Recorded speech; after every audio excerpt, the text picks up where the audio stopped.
Social media and zombie scrolling. Every platform you use has removed your ability to control what you see. Infinite scroll, autoplay, no stopping points. The feed just keeps going. A psychological phenomenon discovered by Martin Seligman in 1967 exposed dogs to electric shocks they couldn't escape. Eventually, when escape was made possible, the dogs had stopped trying. Just like you, learned helplessness. It serves content precisely when you're most likely to engage. Not when it's useful, but when you're defenseless. Your eyes glaze over. Time disappears. You don't even remember what you came for. This is dissociation. Research published in the Journal of Public Health and Primary Care describes infinite scrolling as inducing a hypnotic state, like a zombie, loading new content automatically as you reach the bottom. No natural stopping points. Without these stopping cues, users experience what researchers call compulsion loops. When you're scrolling, you're in a state where volition is disabled. Your executive control is offline.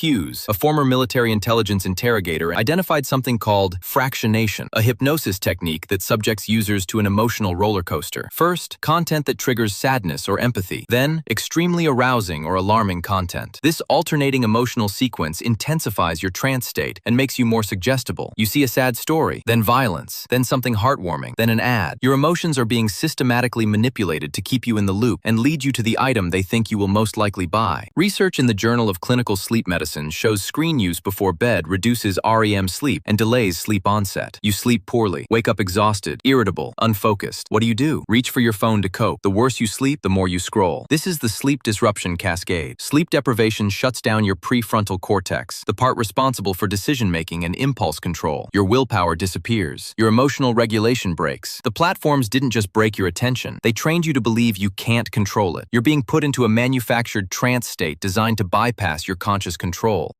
Doom scrolling and rage bait. Similar to social media scrolling, but with a toxic twist, the algorithm doesn't just keep you scrolling. For some, it weaponizes your worst emotions to hold your engagement. Life is legitimately hard right now. Cost of living is skyrocketing. You're working harder just to stay in place. Political division feels inescapable. Affording a home, raising a family on one income, retirement, the basic security previous generations took for granted, feels out of reach. It's the trap getting you to engage in the negative bias. Your brain evolved to scan for threats. It kept your ancestors alive. Studies show we react more strongly to negative stimuli than positive ones. Then you open your phone. Instead of giving you relief, the algorithm amplifies everything you're already feeling. It feeds you more negativity, more outrage, more division, content specifically designed to make you angry or afraid. Next thing you know, you're down the rabbit hole of bad news, outrage, tragedy, and you know it's making you feel worse. But you can't stop. This isn't pessimism or anger issues. This is your threat detection system being hijacked. Social media platforms exploit this survival instinct. Research found that content that triggers outrage spreads exponentially faster than neutral content. This works because of a simple principle. Energy flows where focus goes. The more you focus on rage content, the more your brain scans for threats. The more threats you see, the more the algorithm serves them. The angrier you become, the more you engage. You're not seeing reality. You're seeing a curated feed designed to provoke you. Your amygdala, your fear and threat center, activates. It releases cortisol and adrenaline. Your body goes into low-grade fight or flight, but there's nothing to fight or flee from. So you keep scrolling, searching for resolution that never comes. The algorithm profits from this. Every comment, share, and angry reaction signals show them more of this. Your anger and fear are their revenue stream. Here's what most people don't realize. You can opt out. You don't have to participate. When you feel rage or dread building, you can stop scrolling. You can search for puppy videos instead. You can choose where your energy flows. The algorithm wants you to believe you have to engage. That's the bait. Don't take it. Comparison trap and FOMO spiral. You're scrolling through highlight reels. Everyone looks successful, wealthy, happy, beautiful, and in loving relationships. Now your not enoughness is at a raging high. Life was going pretty well, then you stepped into the internet of smoke and mirrors. This isn't insecurity. It's information overload your brain wasn't designed for. Evolutionary anthropologist Robin Dunbar found humans can maintain stable social relationships with roughly 150 people, known as Dunbar's number. Your brain evolved to track status, connection, and belonging within tribes of this size. Now you're exposed to millions having their best moments. Your comparison circuits are overloaded and you're wondering, is this even real? You see only the curated perfection while living your messy, unfiltered reality. Seeing everyone else's best while experiencing your worst creates psychological distress. Research from the Journal of Social and Clinical Psychology found that limiting social media use to 30 minutes per day significantly decreased loneliness and depression. The primary mechanism? Social comparison. Then the FOMO sets in, your natural fear of missing out. You're not just comparing yourself yourself. You're afraid of missing out on the experiences, opportunities, and connections that everyone else seems to have. Thousands of years ago, being excluded from your tribe meant death. Your lizard brain still treats being left behind like a survival threat. Now you feel the need to check compulsively and scroll obsessively. The anxiety never resolves because there's always someone doing something better, living somewhere more exciting, experiencing something you're not. The device at your fingertips. It's the first major obstacle standing between you and a brighter future. Pseudo-Productivity Paralysis. You've watched 47 videos on how to be more productive, saved 200 self-improvement posts, bookmarked dozens of articles on discipline, focus, success, and you still haven't done anything. This is pseudo-productivity paralysis. Here's the trap. In the process of trying to remove procrastination, you've found the perfect way to procrastinate. You rationalize that you're doing research to improve your future ability to work, but you're not delaying the work, you're replacing it. The more you consume, the more you plan, and the more frightening the actual task becomes. Research on the self-development paradox shows that watching or reading about learning creates the illusion of productivity without any tangible progress. People turn to self-help content as a means to avoid taking action on their goals. They blame the imposter syndrome and think they need to know more or fall into the trap of assuming that knowing what to do is the same as actually doing it. Your brain registers learning as progress and gives you a dopamine hit, but you're not progressing. You're using consumption as avoidance. Watching someone else do the hard thing feels easier than doing it yourself. You may even make believe it's motivating or inspiring, but the algorithm is always watching. Every video you finish, every post you save, every article you bookmark signals engagement. It serves up more of what you like, and you stay stuck in permanent learning mode. Cal Newport, author of Slow Productivity, calls this pseudo-productivity, frenetic, shallow activity caused by an overloaded schedule that replaces focused, intentional effort. Deep work requires the energy and effort you just spent learning. So exhausted, you convince yourself that watching more counts as progress. It doesn't.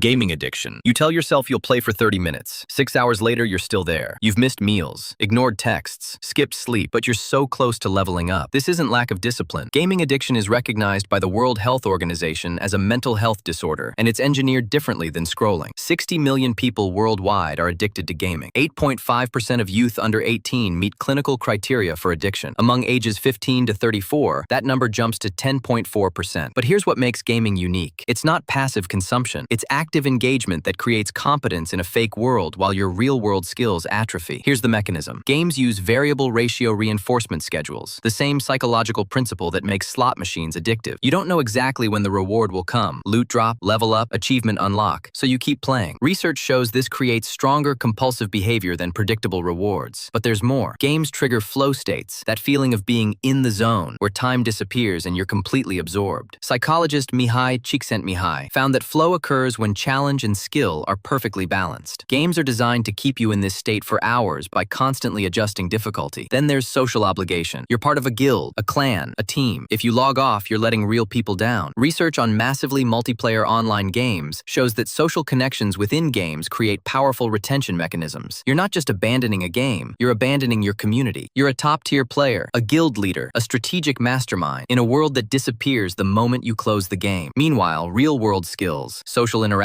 career development, physical health deteriorate from neglect. Sleep disruption is inevitable. Just one more match turns into all-night sessions. Your circadian rhythm collapses. You're not weak. You're excelling at something designed to be more rewarding than real life, while real life becomes something you need to escape from.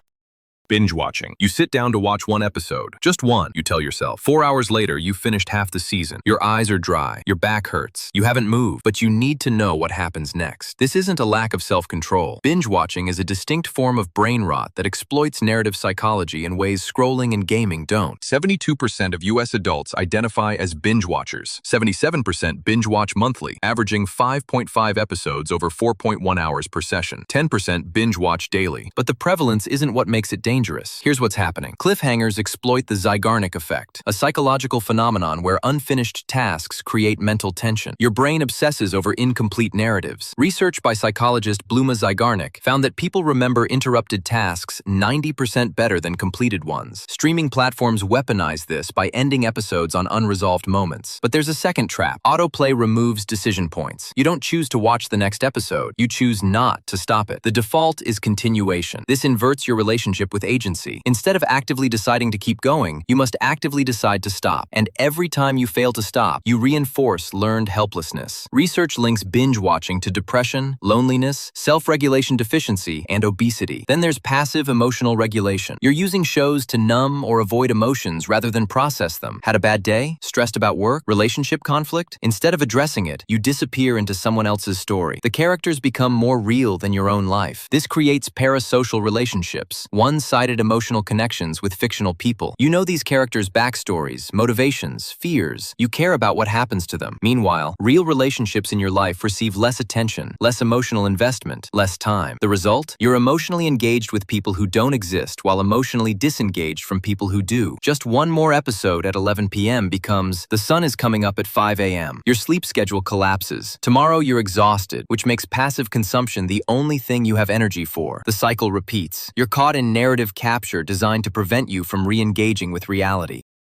The feedback loop. You've just watched 6 different ways your brain is being hijacked. This intentional algorithmic system is the cause of too much screen time, consumption of low-quality content, and lack of willpower. This is your brain rotting for their gain and at your expense. Social media advertising is projected to reach $277 billion in 2025. Platforms hire the best behavioral psychologists in the world to condition you, remove agency, punish resistance, and reward your surrender. The power of learned helplessness is the product they are selling advertisers. Brain rot sounds like the issue, but what's worse? The social contagion that follows. 210 million people worldwide are trapped in the cycle. This video aims to educate, yet is part of the problem. Do nothing, and your attention span collapses. Research shows that dehumanization patterns on social media lead to aggressive behavior. Shielded by anonymity, people become emboldened. Algorithms favor extreme content, normalizing toxicity and amplifying the negative bias in the media. The developmental neuroecological risk-taking model shows exposure to violence on social media acts as a training ground. Seeing violence online creates normalization, desensitization, and acceptance for it in real life. Social identity theory confirms that polarization, fueled by social media, sharpens psychological boundaries between groups and increases violence against outgroups. It's a circle of sickness. Brain rot starts the path to dehumanization, disconnection, isolation, radicalization, violence. Violence creates the bad news you're scrolling to escape. Every time you choose the screen over real connection, you're feeding the cycle. Real connection requires eye contact, body language, vocal tone, mechanisms that activate mirror neurons, oxytocin release, and the communication of electromagnetic fields generated by the human heart. Digital interaction gives you none of this. It creates an illusion of connection. Jordan Peterson states that mental health depends on real social connections, harmonious relationships at all levels of your identity. Without them, you lose your sense of self, your mental health, your capacity for being human. The solution is simple. A better world starts with you interacting in the beautiful, messy world outside.